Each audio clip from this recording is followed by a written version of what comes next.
आज के लिए हमारा विषय है संत योसेफ, परिवारों के संरक्षक। Saint Joseph, the patron of families. हम संत योसेफ के बारे में मनन चिंतन में तीसरे दिन हम पवित्र परिवार के मुख्य या पवित्र परिवार के शीर्ष के बारे में भी हमने मनन किया था। और उस दिन हमने देखा कि संत योसेफ कैसे अपने परिवार को ईश्वर की इच्छा अनुसार चलाए।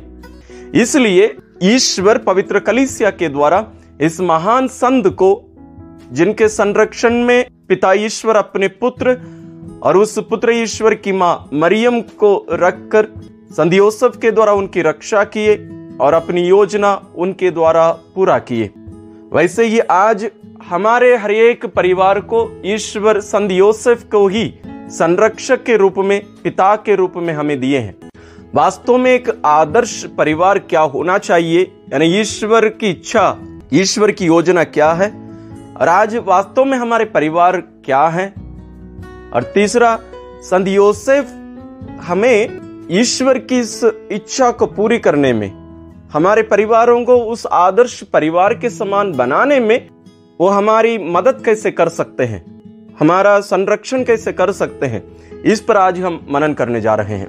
आइए तो फिर हम सबसे पहले देखेंगे कि वास्तव में एक परिवार क्या है। हमें एक परिवार के बारे में जानने के लिए इस दुनिया में नहीं, बल्कि वास्तव में एक वास्तविक परिवार क्या होना चाहिए, उसके लिए हमें ईश्वर की ओर देखने की जरूरत है।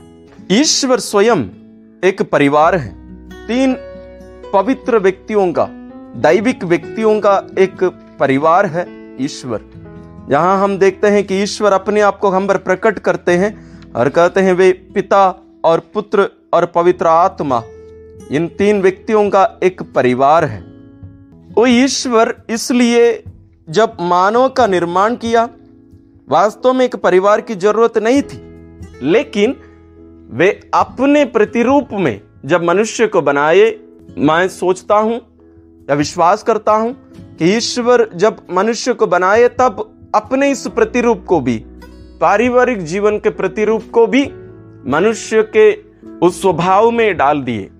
इसलिए हम देखते हैं उत्पत्ति ग्रंथ अध्याय 1 पद संख्या 26-27 में कि ईश्वर मनुष्य को अपने प्रतिरूप बनाए, उन्हें नर और नारी के रूप में बनाए। दोनों को नर नहीं, दोनों को नारी नहीं, नर और नारी के रूप में बनाए। एक पूर्णता, एक परिवार का निर्माण वहां ईश्वर किए। तो परिवार की जिम्मेदारी ईश्वरीय इस परिवार को प्रकट करने का है, जीने का है। दूसरा उदाहरण हम पुराने विधान में देख सकते हैं। पुराने विधान में ईश्वर इस्राएलियों के साथ अपने संबंध को एक दाम्पत्य जीवन के रूप में प्रकट करते हैं। विशेष रूप से नबी यिर्मयाह का ग्रंथ और नबी होशाया का ग्रंथ में हम इस बात को ज्यादा पढ़ सकते हैं। अन्य पुस्तकों में भी है, लेकिन इन दोनों पुस्तकों में ज्यादा गहराई से हमें बताया जाता है। होशाया का ग्रंथ अध्याय 2 में ये पूर्ण रूप से पूरा अध्याय आप पढ़ लीजिएगा, लेकिन मैं 1-2 वचनों को पढ़कर आपके लिए सुनाऊंगा। अध्याय 2 पद संख्या 2 में लिखा है, तुम अपनी मां को समझाओ, क्या वह मेरी पत्नी नहीं है? क्या मैं उसका पति नहीं हूं?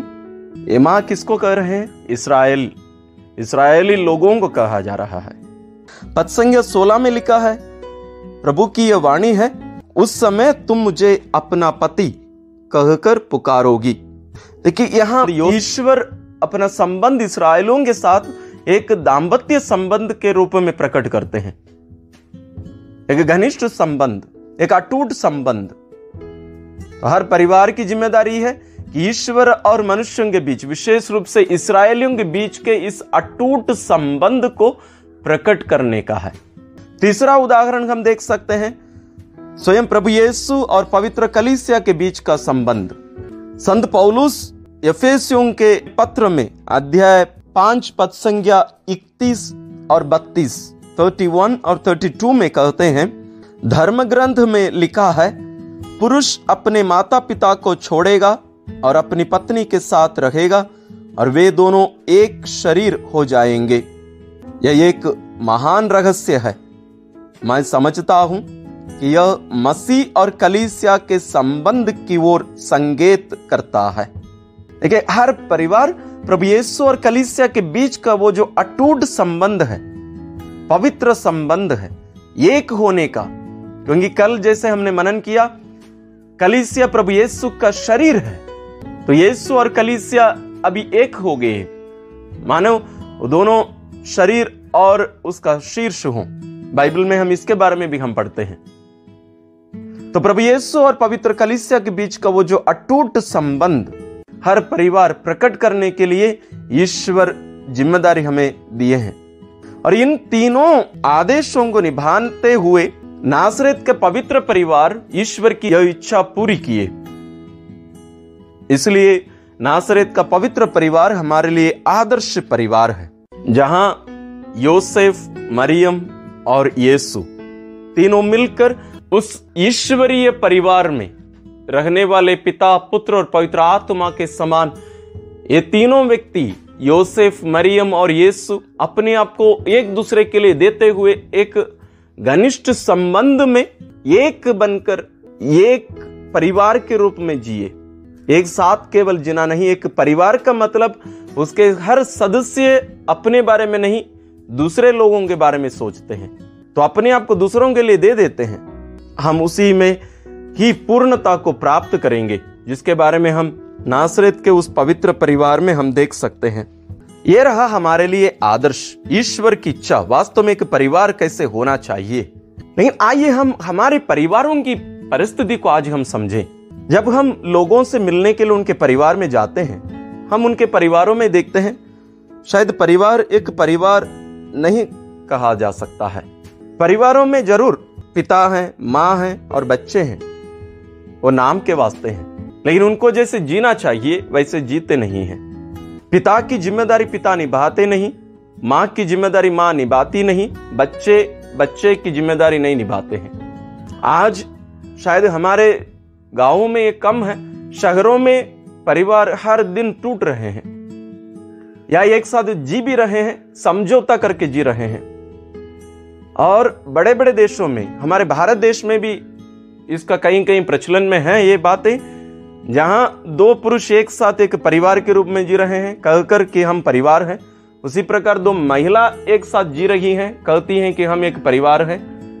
या कहीं कहीं लोग बिना कोई शर्त के, बिना कोई संबंध के, यानी बिना कोई जिम्मेदारी के एक साथ भी जी रहे हैं, लिव इन रिलेशनशिप्स जैसे हम कहते हैं। तो हमारे परिवार की जो परिस्थिति है, या परिवार की जो ढांचा है, परिवार की जो जिम्मेदारी है, परिवार का जो स्वभाव है, ये सब हर दिन बदलते जा रहे हैं।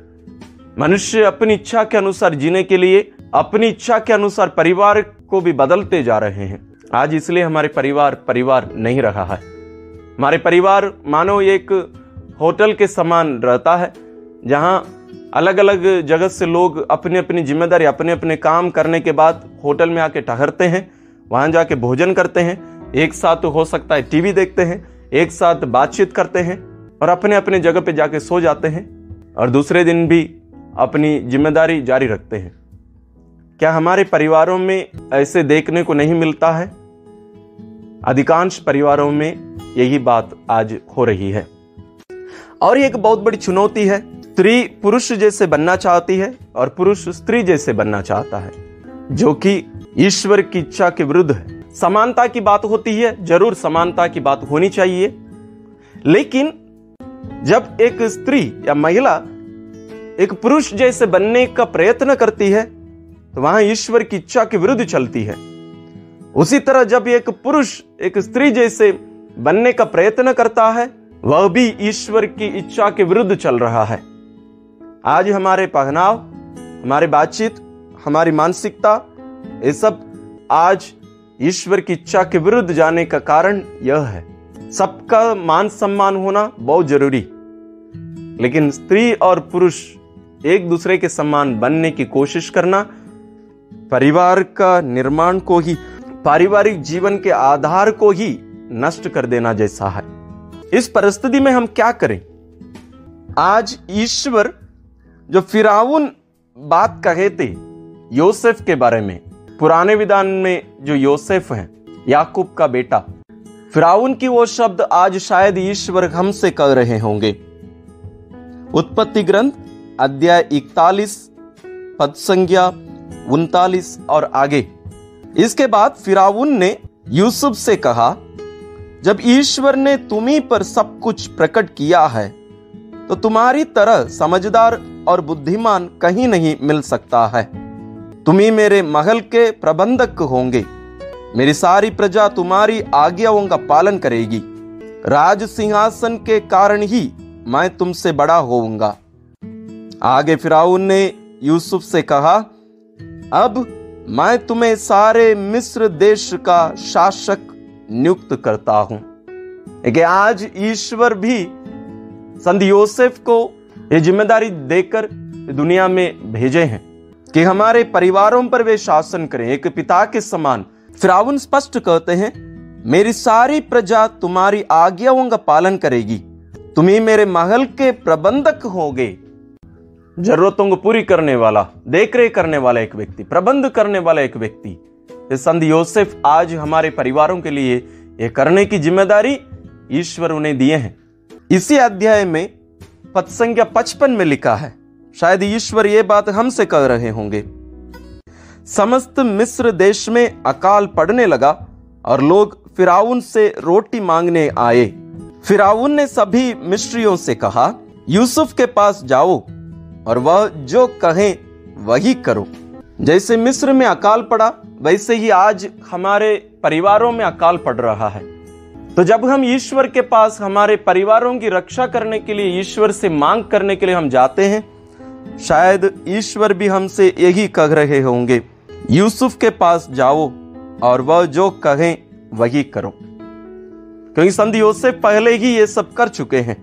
तो इसलिए ईश्वर आज हम हर एक परिवार से कहते हैं, यूसुफ के पास जाओ, यूसुफ के पास जाओ और वह जो कहे वही करना। क्या हमारे परिवार नासरेत के पवित्र परिवार के समान है? क्या हमारे परिवार त्रिएक ईश्वर के उस ईश्वरीय परिवार को प्रकट करते हैं? क्या हमारे परिवार ईश्वर और इस्राएलियों के बीच के संबंध को प्रकट करते हैं? क्या हमारे परिवार यीशु और कलीसिया के बीच के संबंध को प्रकट करते हैं? यदि नहीं है तो हमें संत योसेफ के पास जाना है। वो हमें सिखाएंगे। वे ना केवल प्रबंध करेंगे, ना केवल हमारी रक्षा करेंगे, बल्कि हमें मार्ग दिखाएंगे एक पिता के समान। मां मरियम अपने अलग अलग जगहों के दर्शन में बार बार कहती आई है, आने वाले दिनों में शैतान परिवारों पर आक्रमण करेगा। शायद आज वो समय आ चुका है। तो हमारे परिवार पर शैतान आक्रमण करने का प्रक्रिया प्रारंभ हो चुका है। हमारे परिवारों की रक्षा हम स्वयं कर नहीं सकते हैं। इसलिए ईश्वर संत योसेफ को हमें दिए हैं। हम उनके संरक्षण में जाएं, उन्हें अपने परिवार के मुखिया बनाएं और उनसे हम मार्गदर्शन लें और उनसे सीखें और अपने परिवारों को ईश्वर की इच्छा अनुसार चलाने, जीने की कृपा संत योसेफ के द्वारा हम ईश्वर से मांगे। ईश्वर हमारे सभी परिवारों को संत योसेफ के द्वारा आशीष प्रदान करें।